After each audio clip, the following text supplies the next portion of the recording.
Salam Indonesia, salam Nusantara dari Sabang sampai Merauke, dari Miangas sampai Pulau Rote. Tuhan Yesus memberkati. Mantap. Puji Tuhan. 5 menit bersama dengan firman. Dan sebelum kita mendengarkan firman Allah, mari kita terlebih dahulu berdoa. Tuhan Yesus, kami bersyukur berterima kasih kepadamu bahwa Engkau Allah yang terus akan menolong kami dalam situasi dan kondisi apapun. Iman kami akan terus bertumbuh di dalam Engkau, dalam penderitaan, dalam kesusahan, dalam duka cita, atau dalam apapun. Karena kami tahu semuanya mendatangkan kebaikan bagi kami yang mengasihi Tuhan. Di dalam nama Yesus kami bersyukur dan berdoa. Haleluya. Amin. Puji nama Tuhan. Kadangkala sebelum kita kadangkala dalam kehidupan ini ada banyak persoalan yang membuat situasi kita menjadi sulit. Nah, tema kita adalah menderita karena iman kepada Yesus Kristus. Dan masih kita tetap di dalam Petrus. Kita baca dulu satu ayat, 1 Petrus 1 ayat 14, demikian bunyi firman Allah. Hiduplah sebagai anak-anak yang taat dan jangan turuti hawa nafsu yang menguasai kamu pada waktu kebodohanmu. Puji nama Tuhan. Jadi menderita karena iman kepada Yesus Kristus. Kadangkala orang-orang membuat kita menderita atau orang-orang yang menyebabkan kita menderita, tujuannya adalah agar kita menyerah dalam kehidupan ini. Sehingga kita akan menuruti keinginannya atau kemauannya. Dan jangankan Anda yang hidup saat ini, yang masih nyaman, tenang. Kalau Petrus itu telah mengalami banyak hal, dia telah melihat bagaimana orang-orang dianiaya, dieksekusi, dihukum mati tanpa kesalahan-kesalahan, dan mereka kemudian kadang diserahkan kepada nelayan yang sedang lapar, dan mereka dipersembahkan sebagai makanan daripada singa-singa yang lapar tersebut. Jadi dalam kehidupan kita, ketika kita mengalami situasi yang pelik tersebut atau mengalami penderitaan, apa yang harus kita lakukan dalam hidup ini?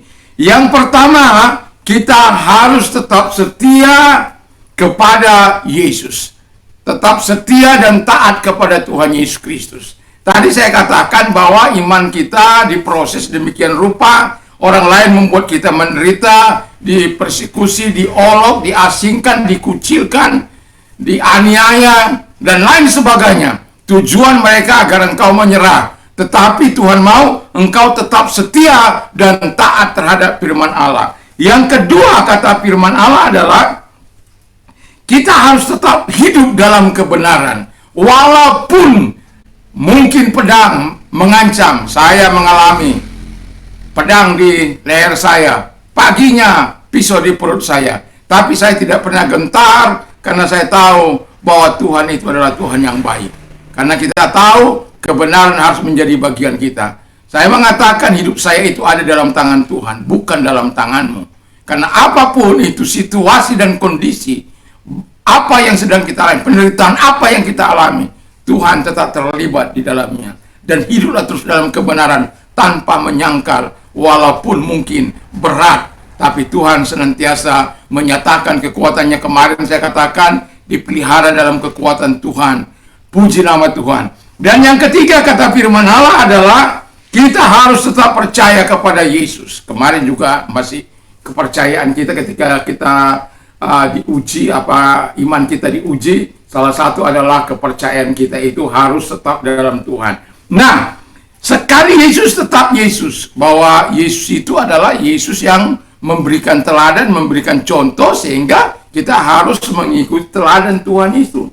Tuhan telah menyerahkan hidupnya untuk kita. Mari kita terus percaya sekalipun ada aniaya. Jangan lepaskan imanmu, apalagi soal makan dan minum, apalagi soal persekusi dan lain sebagainya. Saya sudah banyak kali mengalami masa-masa yang sulit, mengalami tekanan baik dari pihak pemerintah maupun dari masyarakat oleh karena iman kepada Kristus. Tapi yakin dan percayalah bahwa iman kita harus tetap kepada Yesus. Sekali Yesus, harus tetap Yesus sampai selama-lamanya. penderitaan tidak akan menghancurkan iman kita kepada Yesus, justru membuat kita setia kepada Dia. Mari kita berdoa. Terima kasih, biarkan kami tetap setia dan taat terhadap kebenaran-Mu dalam situasi dan kondisi apapun.